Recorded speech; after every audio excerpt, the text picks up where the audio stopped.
Om Namo Bhagavate Vasudevaya. Om Namo Bhagavate Vasudevaya. Om Namo Bhagavate Vasudevaya.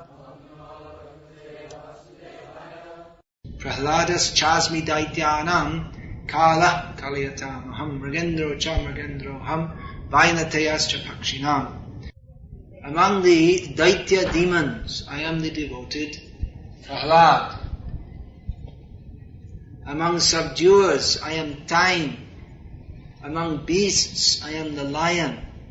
And among birds, I am Garuda. Purport. Diti and Aditi are two sisters. The sons of Aditi are called Adityas, and the sons of Diti are called Daityas. All the Adityas are devotees of the Lord, and all the Daityas are atheistic. Although Prahlad was born in the family of the Daityas, he was a great devotee from his childhood. Because of his devotional service and godly nature, he is considered to be a representative of Krishna. There are many subduing principles, but time wears down all things in the material universe and so represents Krishna. Of the many animals, the lion is the most powerful and ferocious, and of the million varieties of birds, Garuda, the bearer of Lord Vishnu, is the greatest. In this purport, Srila Prabhupada appears to contradict himself. Did anyone notice that? You have to be listening very carefully. Prabhupada states that all the Daityas are atheistic. And then in the next line, he says that although Prahlad was born in the family of the Daityas, he was a great devotee from his childhood. So actually, in a sense, it is almost a contradiction. That's what Hiranyakashipu thought. He thought that Prahlad is a contradiction to everything I stand for. And he was. Krishna here in this 10th chapter of Gita is pointing out all the different ways by which he may be recognized in this world. Everything is Krishna. That Krishna has stated previously in the Bhagavad-gita. That Krishna is in everything.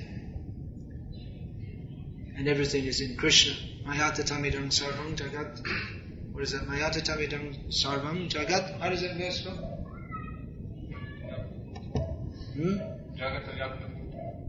Jagadavyaktam murtina matsthani sarva bhutani nachaham teshvavastitaha. Krishna says, I am in everything and everything is in me, but still I'm aloof from everything. So Krishna is everything, but at the beginning of this chapter, then Arjuna asks Krishna that, well, everything's you, but at the same time, we don't always recognize you and see you, so how are we to understand you? You say you're everything, but then how are we to understand? What particularly can remind us of you? And then Krishna speaks about so many things in this material, all the representatives of Krishna, called Vibhutis. This chapter is known as Vibhuti Yoga. The Vibhuti means some special display of opulence. So Krishna mentions so many things. Now, many of these things we may think that then, how Prahlad, how is that? I mean, we don't see Krishna on an ordinary basis. We don't see Prahlad either. And so many things. You don't see a lion generally unless you go to the zoo in Germany.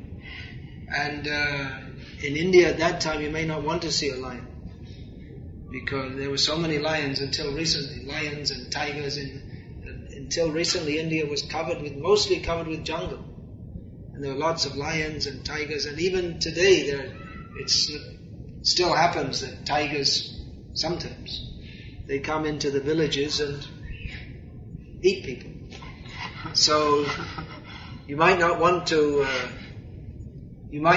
see a lion. You generally don't see them. Arjuna, of course, he's speaking to Arjuna. Mrigendro cha. What is that? Mriganam cha mrigendroham. That Arjuna, he'd seen plenty of lions because he himself is a lion among men. Bharatarsha, this great personality, the Bharata dynasty. So one of Arjuna's duties, which he sometimes discharged with Krishna, is to go in the forest and find some lions and tigers and kill them. Which doesn't sound very nice, and nowadays I'm sure they'd make a big protest, the World Wildlife Fund or something like that. But in those days there were so many lions and tigers in the jungles that the population, it wasn't a matter of trying to save the lion or save the whale or something like that, but it was save the human beings from them. Because as Prabhupada explained, that actually the Vedic civilization, where was the highest manifestation of Vedic civilization was in the forests, actually. It was not in the towns or even in the villages, but in the forests where the rishis lived. So there were lots of lions and tigers, so Kshatriyas would go and reduce the population of the lions and tigers. And not only lions and tigers, so many rhinocerai, is that the plural of rhinoceros? And at the same time, they would bring animals for sacrifice, which was also required. And also they would learn the art of killing, which is necessary for a Kshatriya, because their business is to protect the citizens. So if there's an invasion by some army and they say, well, just wait there while I practice fighting, it doesn't work like that. You have to be ready to fight and to kill, which isn't a very nice business, but anyway, someone had to do it. So, like that, the lion, you don't generally expect to see a lion, you don't generally expect to see Prahlad. This is one of the few places in Germany where you can have the darshan of Prahlad Maharaj. There may be others. I don't know, are there any others? No. I thought there might be some devotees worshipping here and there. But then, also, you don't walk into their houses. So, you generally don't see Prahlad Maharaj. Even at the time of Arjuna, you wouldn't see Prahlad Maharaj walking around here and there. Kala, that is there. Here in this verse, Krishna mentions Prahlad, Kala, time, the lion, and Garuda. And although in Krishna Leela sometimes, now Krishna is on the battlefield, so Arjuna was seeing Garuda also. How was he seeing Garuda? Arjuna was on the battlefield with Krishna, so he was seeing Garuda also. How? Yes. Garuda is always on his chariot. And also he comes. Just like when Krishna went to attack that Vanasura, then he came on the back of Garuda. But generally you won't see Garuda. Garuda they call in India, any bird which looks a little nasty. They call Garuda, this kind of hawk. Vultures like this. So that's not actually Garuda. Real Garuda is Vainateya, which means, Vainateya means son of Vinata, who was his mother. So that's the real Garuda. So anyway, you don't see these things generally. So Kala is there all the time, but that we don't see. Kala is always present, but time is unseen. The unseen killer. I remember some years ago I saw one cover of Time magazine, which said salt, the unseen killer, because they have this theory, who knows whether it's true or not, but they say if you eat more salt, then you're more likely to get heart attacks. I think it's heart attacks, something like that. So unseen killer, I was thinking, no, it's not the unseen killer. The unseen killer is time. Time is killing everyone, but we don't see. And even though we see the manifestation of time's presence in everything, and especially in death. Time is particularly present in death, as death. That is the sure sign that the materialistic people's theory, Ishvaraham aham bhogi, I am the controller of this world, I am the exploiter of this world, I'm the owner of this world. So time, in the form of death, mrityu sarvaharascha, in the form of death, Krishna, who is time, manifests himself and just proves their theory. All the materialistic theories are wrong. Whatever theories people have, every theory they have is, every single one of them is wrong. And every day it is proved that that is incorrect by death. But people, what is their position? Apashyatam atmatattvam griheshu grihametinam. Because they're attached to this materialistic way of life, they cannot see.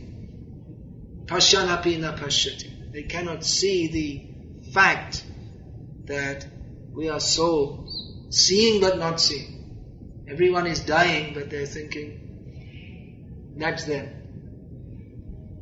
As for me, well, I'm going on. And even people can see others are dying, and they think, for some time they think, oh, that's going to be me too. But then they forget. Very soon they forget. They go to a funeral and they're crying because they're thinking, that's me too, tomorrow. But then they forget. I've seen, because I used to go to many funerals as a child. That was my means of income. So I used to, used to do the altar boy, it's called. So it was a good excuse to get out of school and get some money also. So you'd see they'd all come there and be crying and this and that. And then as soon as it's all over, they all get together and drink something and chat. And they're all they're drinking, they forget it and they're laughing and like this. So they're thinking that it's going to be me, but they forget very soon. Smashan Vairagya. This is called. You see that when they go for the burning the body, it's very clear to see. It's actually a much better system than putting in a box and burying. In every way, it's better. Putting in a box and burying, first thing, then that person becomes a ghost, generally, because they're attached to their body. And then it takes up so much space, and it's just ridiculous. Better burn the body, and then people come back again and again every year. They come back. They're supposed to come back. But the burning is very good, and then the sun will come and smash the skull. Good system. Breaks all attachments. At least it helps to do so. So seeing this, that the body is being burned at the smashan, at the burning gap, then people feel vairagya. What is the purpose of life? Everything is temporary. Everything is transitive. So they feel a great revelation within their hearts. And then they come away and they forget it all. So time is there. That we see, but we don't see. We cannot see unless we are trained to see. As Prabhupada was saying once, very nice exchange. Prabhupada was talking about the materialistic people, how they're blind, they're wasting their lives like this. And then one devotee said to Prabhupada that, well, how can these materialistic people understand this? They're blind. And then Prabhupada said, bring them to me. I will make them see. They have cataracts on their eyes. I will operate. So we cannot see. We see but we don't see. Because seeing means not seeing with the eyes. That is superficial seeing. But seeing means to understand. As in English, you say, I see, means I understand. So actual seeing means to, otherwise we're seeing, but the seeing of someone without transcendental knowledge is no more valuable than the seeing that buffalo also sees. No, you don't have buffaloes. Pigs. Pigs they also see. But what does the pig see? Every living being sees according to their desire. It's like if we are walking, to try and tune into the local culture, I was going to say the pig's walking on the street and sees the stool, but they don't see stool in German streets. Because they're Germans. It's definitely not allowed in Germany. In the villages, there's cow dung, not human stool. The pigs aren't interested in cow dung. Pigs are not interested in cow dung. They don't need cow dung. They like human stool. Anyway, just imagine you're in India and then you're walking along and there's some stool on the side or in the drain. So you're seeing, I'm seeing, and the pig is seeing, but we see differently. And if you see or I see, we think that's horrible. I want to avoid that. Or maybe someone else is thinking someone got here before me because they're going to do the same thing. But the pig is saying, this is wonderful. Breakfast, fresh, hot, every morning. So we see the same thing, but how we see it differently. That Chanakya, he quotes one verse, that the same object is seen differently by an ordinary man by a renounced man, by a specific man, and by a dog. That means a beautiful woman. An ordinary man sees, something desirable. A specific man, her husband, thinks, that's my wife. A sadhu,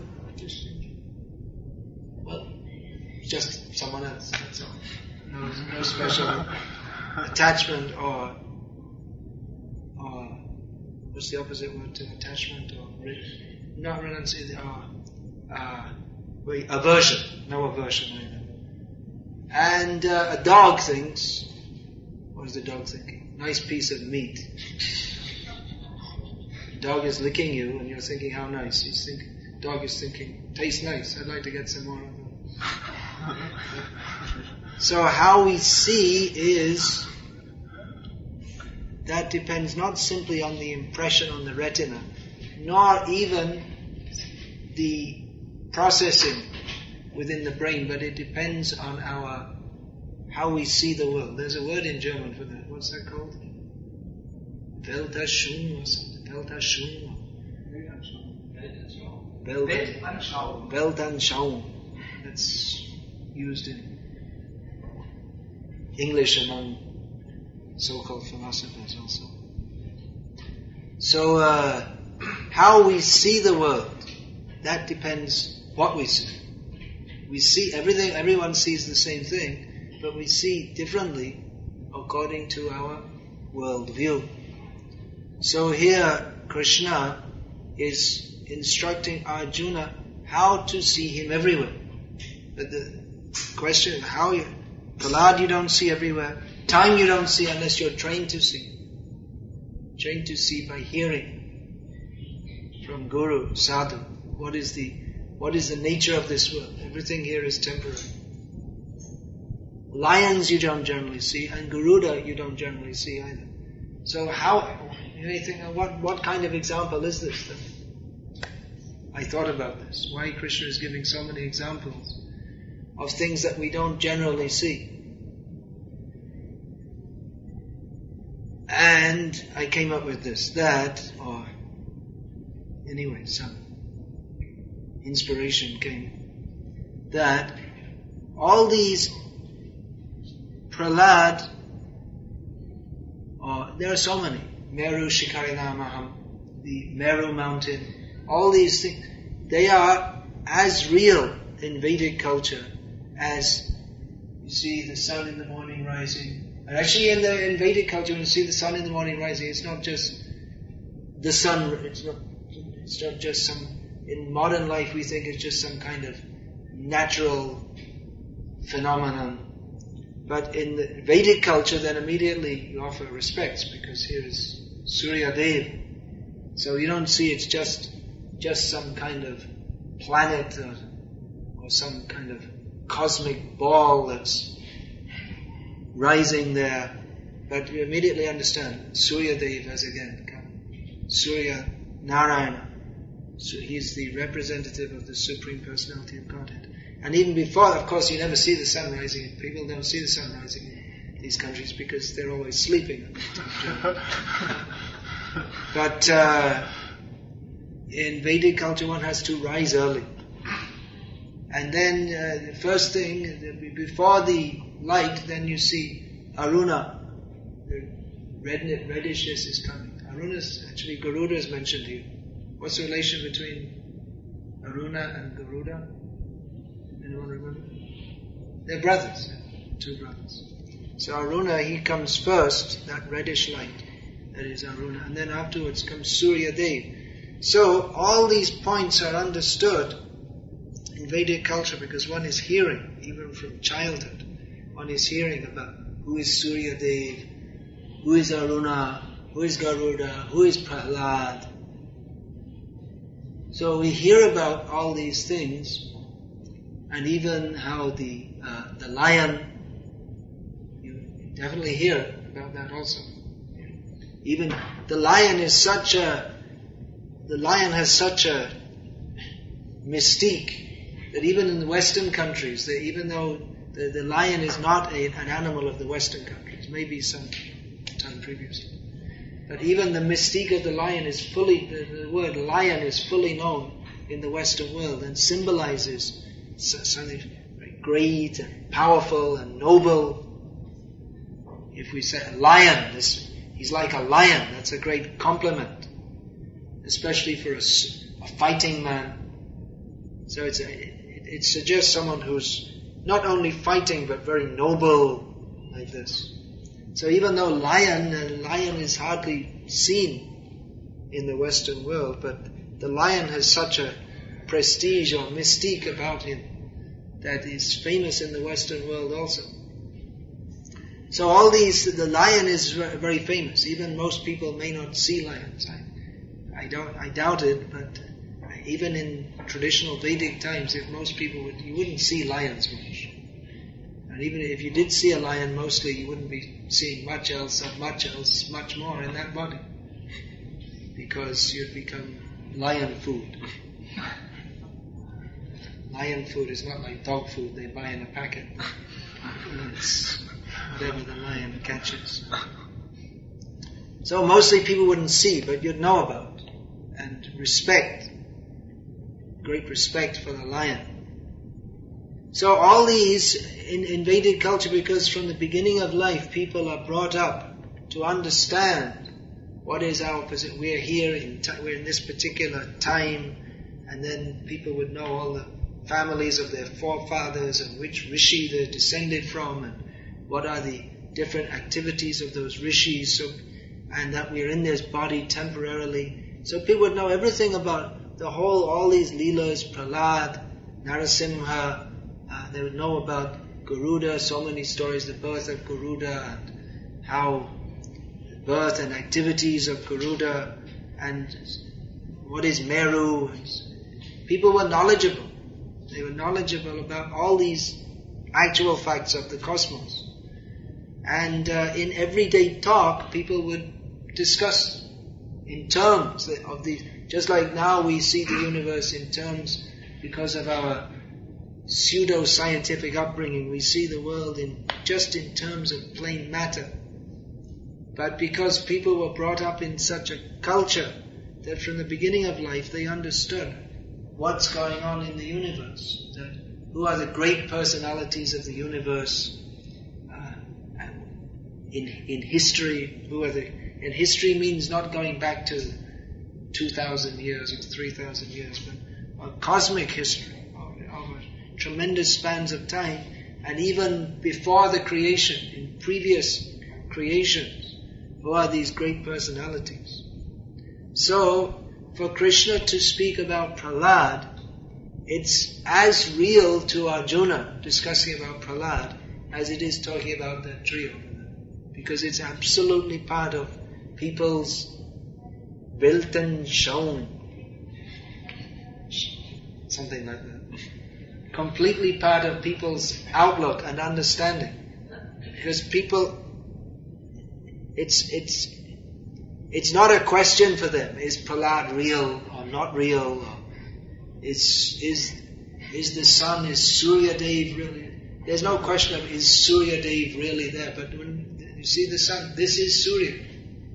And when you say the sun, it does. When we think of the sun, we think of some big ball of some mass of whatever the scientist, whatever we think, and we think, oh yeah, and okay, and there's Surya Dev also. We heard that in Bhagavad-gita class.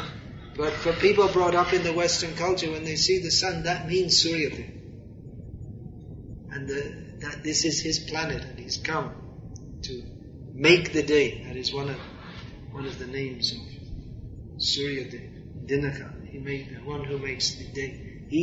By him the day is manifest. So it's absolutely, by their culture, is absolutely part of their consciousness. So when Krishna is giving these examples, he's talking about Prahlad. Among the Daityas, I am represented by Prahlad. So that's an absolutely real example. It's not that something that Arjuna has to think and categorize it. And, Prahlad, okay, this, that. But Prahlad, he may be discussed in everyday talk just as much as anyone or anything. This was everyday talk. Everyday talk means that among the elevated section of society, especially among Brahmanas and Kshatriyas, they had especially Brahmanas, but also Kshatriyas, because they had to rule on dharmic principle. Dharma is so much important for the Kshatriyas. So they also had Vedic education in basic spiritual knowledge, and everyone Puranic knowledge.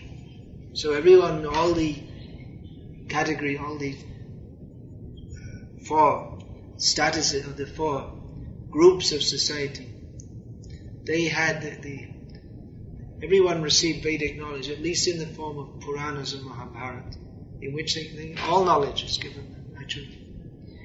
And the more, especially the Brahmanas, they would get the more esoteric presentation of the knowledge, of Vedic knowledge, and especially in the form of the Upanishads, of which this Gita is the best of all Upanishads. Gita Upanishad. So for the people in Vedic culture, there's this kind of discussion. Does God exist or not? Of course, there were atheists also. We see there were atheists, but they were not at all appreciated. There was one Brahmana at the time when Bharat came and met Ram in Chitrakoot, and Bharat wanted to bring Rama back to Ayodhya before he started his exile. They were trying to stop it before it started. So they were saying so many different things that, anyway, you did your duty, you came to the forest, now you can come back. And Bharat said, I'll come and you go back, I'll come and live in the forest.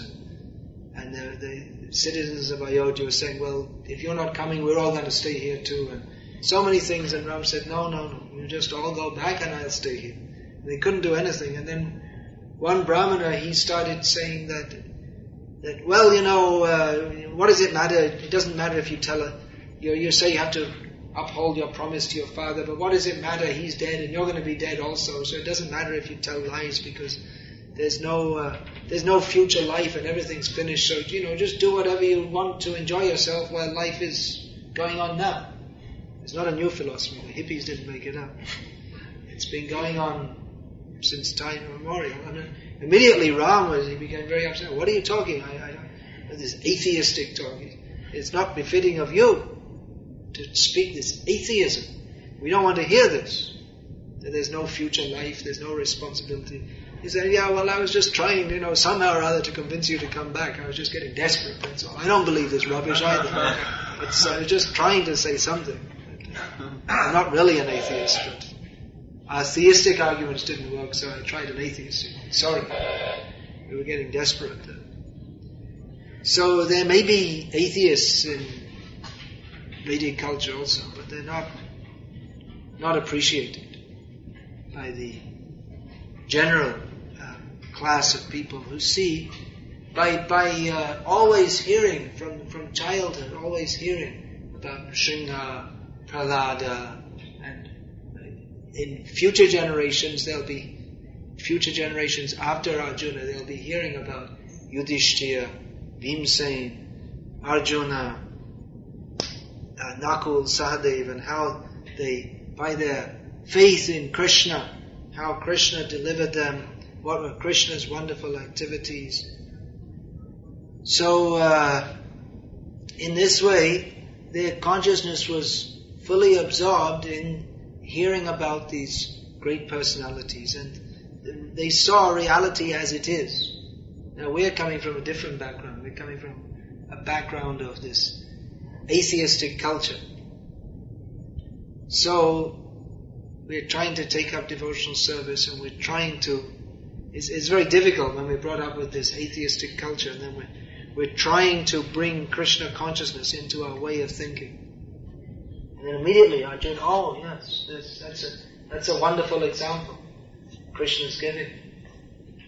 Because the existence of the Daityas, Danavas, so many different categories of people are there within the universe. Of course, Arjuna himself, he also had some experience of that. It's because for Arjuna, it's not just a theory. He'd already been to the heavenly planets, and he'd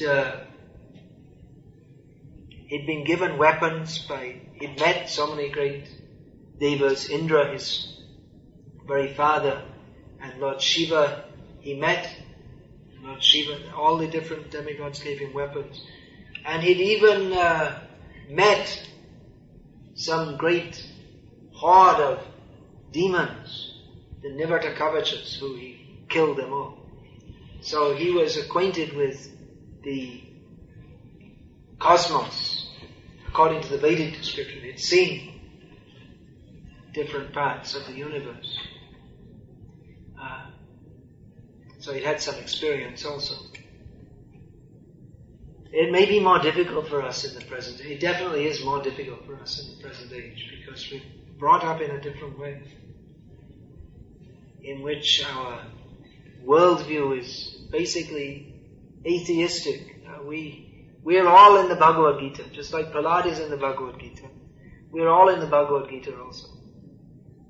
Either that Krishna begins the 16th chapter of Bhagavad-gita, and it's speaking about the godly qualities.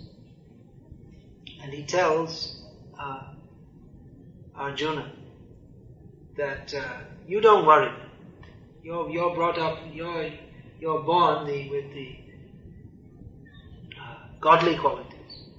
But then he goes on to describe what are the demoniac qualities: Dambho, Darpa, Krodha, Parusha, Ajnana, Chabhijatasya, Partha, Sambadam, Asura.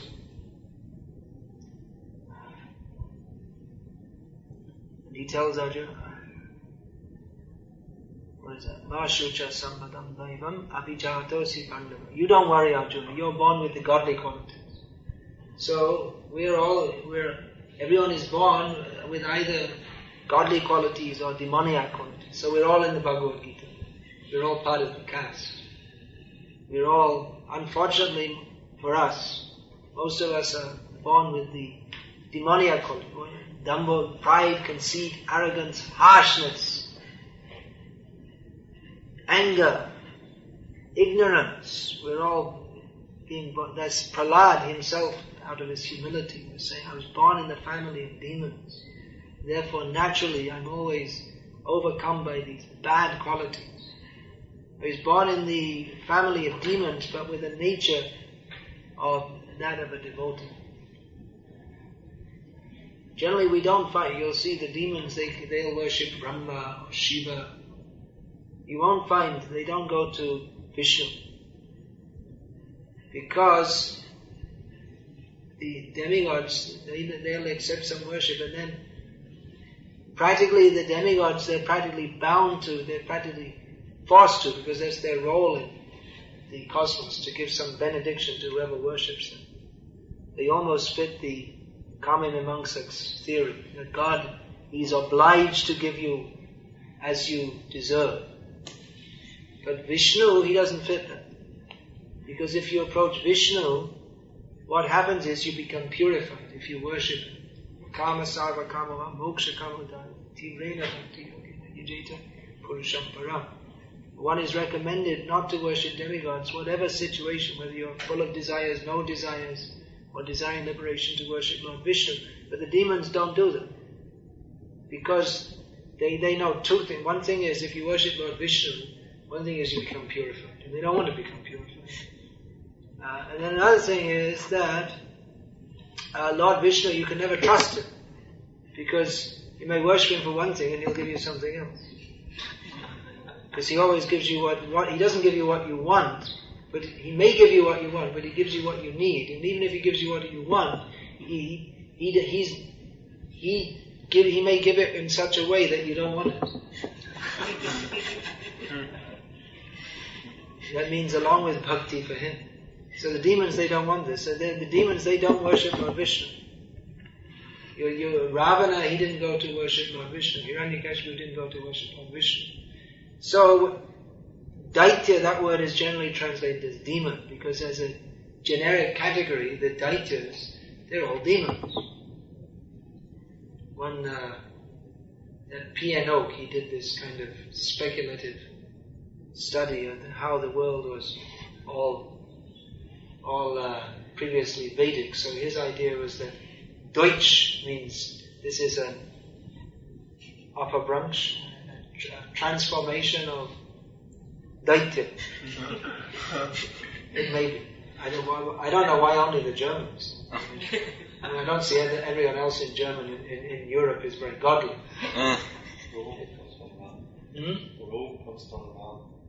Rome comes from Ram. Well, it could come from Romapad also. Romapad is also a name. It's Prabhupada, he said it was all speculation. He didn't give much credence to P.N.O. in particular. But anyway, the Daitya, that is generally understood to be demon, because they generally are demonic, and there aren't many exceptions, although here's an exception. That's why Prabhupada writes, all the Daityas are atheistic by nature. There is something in birth. We say that one is not a Brahmin by birth, but actually, if the culture is maintained, and not only the culture but the breeding, it's just like they breed dogs and horses, isn't it? If you get good horse of a particular breed and you breed them, then you get some kind of horses are race horses, and you have to breed a racehorse with a racehorse. If you breed a racehorse with a pack horse, that means the kind that they're big, strong ones that they pull weights. There are different kinds of horses that some of them they pull. When I was a kid, there used to be the baker used to come around bringing the fresh bread with his horse, because you have to go a short distance, then you stop, and you go a short distance, stop. Certain kind of horse. A racehorse is not good for that. You have to have a certain kind of horse. So it's mental. Among cows also, they breed different kinds. Jersey and Hereford and Aberdeen. These are all British breeds. Friesian is German, and that's good for giving milk. So there are different breeds. The Jersey gives lots of, it doesn't give lots of milk, but very rich milk. And then the Friesian gives lots of milk. And then the Angus and Aberdeen, they're meant for something which shouldn't discuss here. So they breed, they have different qualities. So also, that breeding was there. They were very particular about that in Vedic culture. Good Brahman, how Brahmana should marry Brahmana girl, and then you get good children. Not only that, there's so many things we follow. But the breeding is very important. That's also there. So generally, the demons, the Daityas, they would be demons. But Prahlad, he was different. He was a great devotee. So he was worshipping Lord Vishnu, which proves that he's not actually a demon at all. You can worship Lord Shiva and Lord Brahma and still be a demon. Or Rakshasa. Rakshasa is actually a different race. Ravana was a Rakshasa, even though he was born of a Brahmana. So Brahmana can can change. But it's not only by birth. But Prahlad, he's not a demon. Not in any... Superficially, he's a demon. We find also that the Vritrasura was superficially a demon. But by his mentality, he was a great devotee. So, by remembering Prahlad, one becomes purified. There are so many demons, they're famous demons. So many names are given in Bhagavatam of famous demons like Namuchi and Hayagriva. They're not the supreme, there's not also a demon called Hayagriva. So there's so many. The Maya Danava, he's a Danava, they're another race of demons. They're famous, but especially Prahlad, he should be remembered. If we remember Prahlad, then automatically we remember Nrsimhadev, the form of the Lord, who appeared specifically for the sake of Prahlad. There are many devotees who appear in this world specifically for the sake of serving the Lord. But Prahlad, the Lord appeared specifically for the sake of serving Prahlad. So, such a great devotee. So all these examples are being given just so that we can remember Krishna. We can always remember Krishna in our discussions. You see everything. Yomam pashati sarvatra sarvam chame pashati. Tajaham na pranashami satyame na pranashami. Krishna says, who sees me everywhere and sees everything in me, I've never lost to him and he has never lost to me. So Krishna is giving so many examples in this chapter how we can always remember Krishna. In the previous verse, Anantas chasminādānam. You see a snake. Now that's, you may not see so much here, but of course in India it's quite common to see snakes in the villages. Now it's all urbanized. In the towns you don't see much, but in the villages, so many snakes. And you remember, actually when you see, you can remember Ananta or you can remember Garuda. People call out Garuda, Garuda, and then the snake won't do any harm. When he hears that name, he'll go away. So, of course, many times the snake sees you before you see it, and then it's dangerous. If it's a cobra, and it's dangerous. They see you, and then you're already dead before you see the snake. When they bite, then it's dangerous. If you tread on them, then you'll finish. Or the even worse than cobras, that black snake, what's that called? It's like crate, it's called, small black one. It's very dangerous. With a cobra, if you're bitten, there might be some chance. With a crate, no chance. Finished. Really. You saw that one? You don't see them. Cobras you see very commonly. With a crate, you don't see often. I only ever saw it once. Fortunately, I was on a motorcycle at the time. So, if I had been walking, then it would have been very dangerous. So the snake, when you see, then remember Garuda or Ananta. In this way, always remember Krishna. This Krishna is giving so many examples. So, Hare Krishna. Any question about this? I thought I'd speak on this verse. As Krishna has specifically mentioned Prahlad, he's in Bhagavad-gita. He's here also.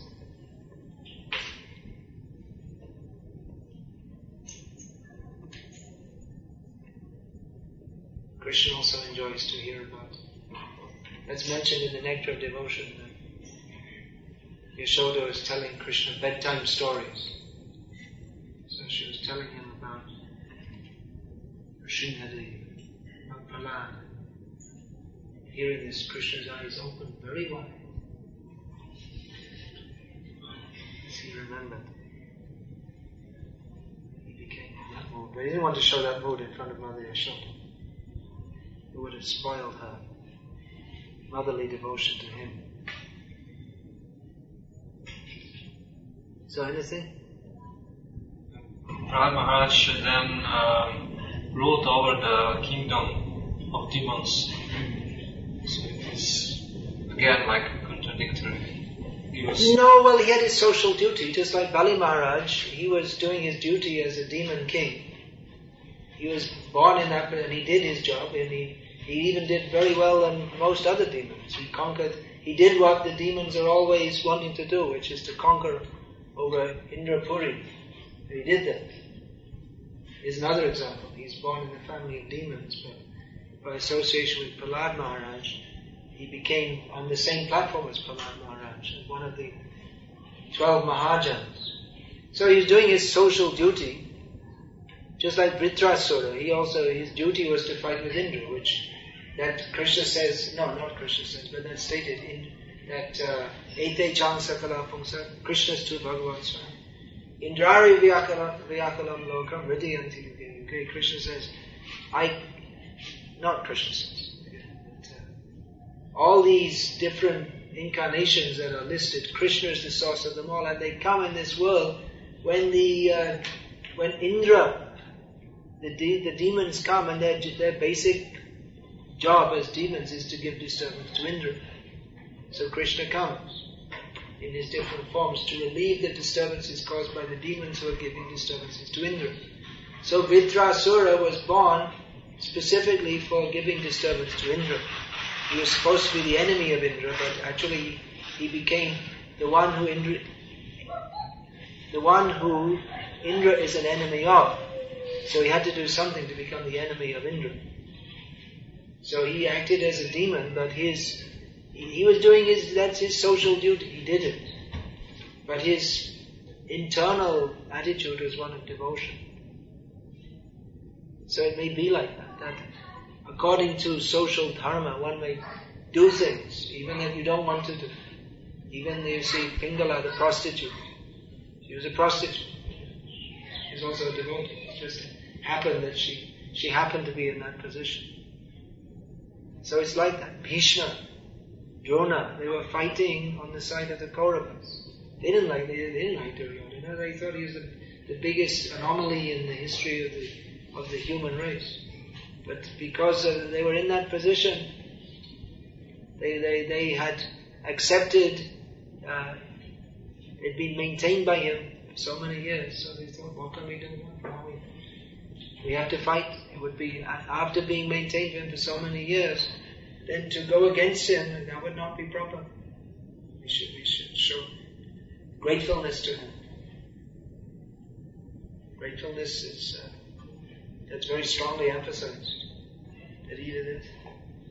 There's a story in the Mahabharata. There was one person, he got a benediction from a crane, and then he got so much wealth, and then he killed the crane for no good reason.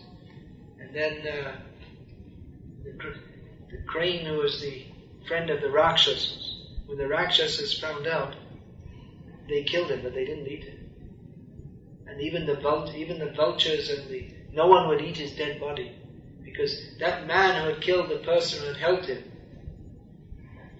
then even the vultures and the jackals wouldn't eat his body. They thought, this is too low for us. We can't eat someone who's ungrateful. It's considered the lowest thing. That also Lakshman, when he was saying to Sugriva, the lowest things, because Sugriva was supposed to help Ram to find Sita, and instead he was just having a party. And it was during the rainy season, so they couldn't do anything. But then the rainy season was over, and he was still going on with his party, and Lakshman was ready to kill Sugriva. What are you doing? It's ungratefulness. Ram helped you, now you have to help Ram. So there's so many examples, and it's stated in Shastra that there is expiation, atonement for all different kinds of sins, but they're not for ungratefulness. So Bhishma and Drona, they felt obliged that we have to fight for this.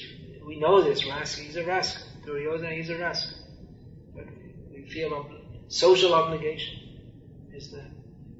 So Prahlad, he had his social obligation, and Nrsimhadev himself made him the king of the demons. Keep them in line a bit. These people are crazy. So better you be the king than someone else. So maybe he kept them in line somewhat.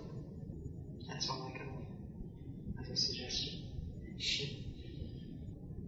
Anything else? So we're finished.